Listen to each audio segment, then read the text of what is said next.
A paz do Senhor, irmãos.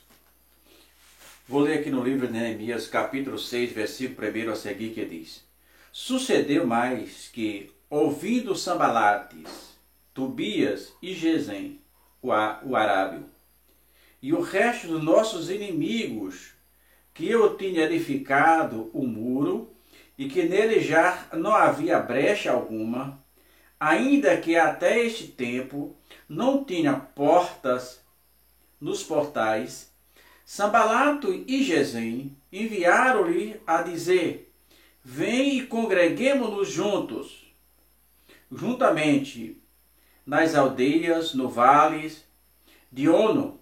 Porém, intentava me fazer mal. Enviei-lhe mensageiro a dizer: Estou fazendo uma grande obra, de modo que não posso descer, porque cessaria esta obra, enquanto eu deixasse e fosse ter convosco. Irmãos, a Bíblia dá sabedoria aos seus servos para se livrar das ciladas. Lembra de quando Deus foi destruir Sodoma e Gomorra? Ele disse: ocultarei eu alguma coisa ao meu servo Abraão? Ocultarei eu? Então, antes de um mal acontecer com o servo dele, ele avisa: o cara cai se quiser. E nesse caso, que é aquela história que todos conhecem de Neemias, os inimigos perceberam a grande obra que Neemias estava fazendo. E olha, irmão, que era uma obra árdua, porque era uma obra que Neemias via, que é uma obra que precisava trabalhar 24 horas. Porque Neemias sabia que se eles trabalhassem só pelo dia, à noite os inimigos viriam e derrubavam aquela obra. O que é que Neemias fez? Botou metade do pessoal para trabalhar pelo dia e metade pela noite. E uma coisa interessante: a iminência do perigo era tão grande que os trabalhadores, os pedreiros, trabalhavam com uma colher de pedreiro na mão e uma espada na outra mão. Era assim que a obra era feita. A colher de pedreiro numa mão e uma espada na outra, atento, pois a qualquer momento aquela obra poderia sofrer um grande abalo. Mas que, sendo Tobias e Sanbalates, Gesem, inimigo de Deus, maquinaram maquiavelicamente, dizendo: nós vamos matar Neemias, nós vamos enganar a Neemias, nós vamos convidá-lo para nos confraternizarmos junto, chegando aqui nós nos mataremos. Só que Deus vela pelos seus. E Deus, ilumina Neemias para que não deixasse a vaidade invadir seu coração. Ilumina. E Neemias manda um recado para ele, diz para ele que eu estou muito ocupado, de maneira que se eu fosse essa obra cessaria. E esta talvez deve ser a mensagem para cada um dos servos do Senhor. Aqueles que estão muito ocupados na obra do Senhor, fazendo alguma coisa para o Senhor, com certeza Deus o preservará dessas ciladas malignas. Agora precisa ter esta convicção.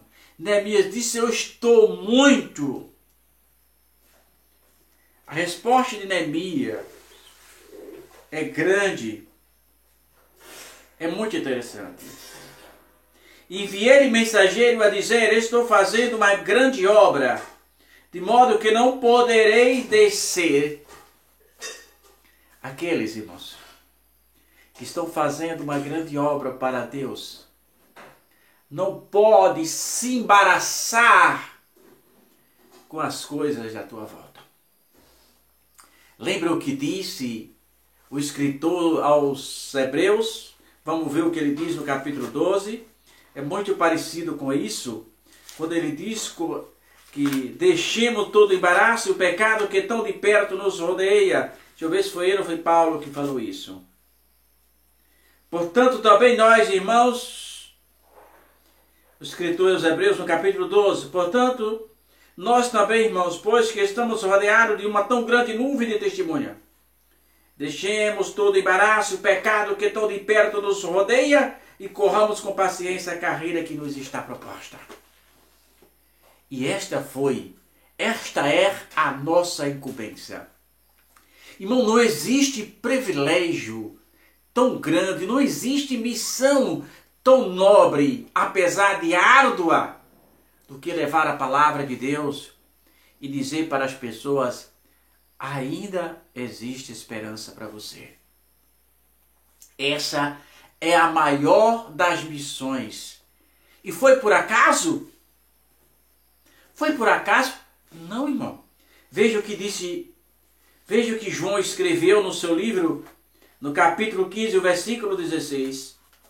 No capítulo 15, o versículo 16, Jesus disse: observe porque você está de pé. Está escrito em João 15 e 16.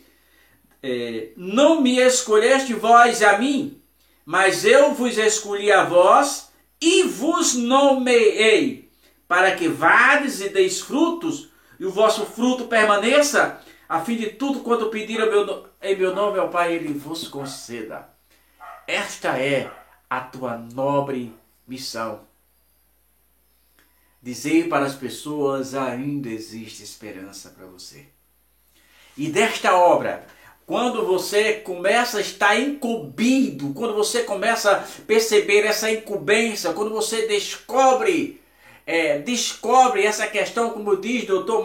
Mike Murdock, o designa, o que é aquilo que para o qual você foi designado, qual é o seu designo. Quando você descobre isso, as coisas se tornam muito menos difíceis para você.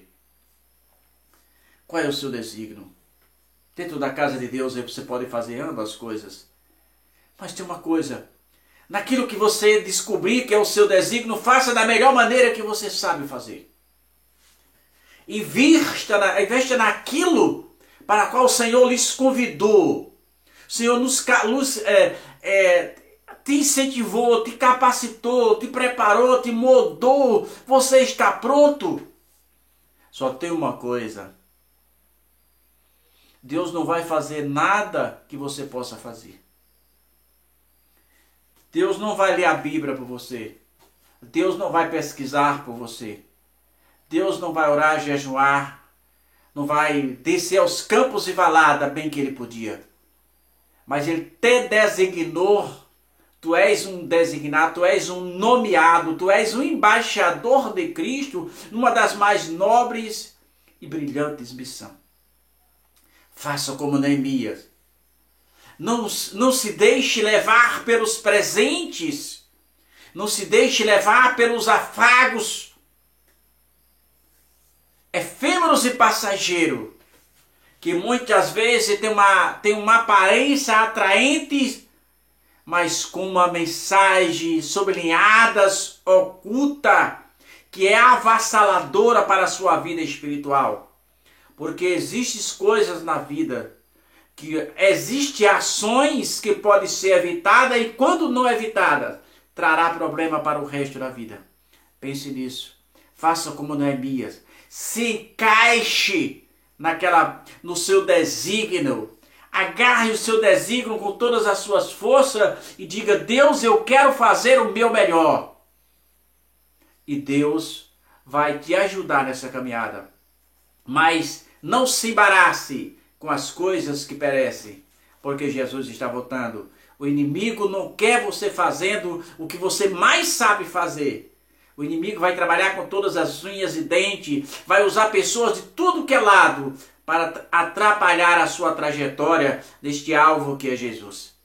Mas faça como Neemias, dê a resposta para ele: eu estou muito ocupado fazendo uma grande obra, e Deus vai te ajudar.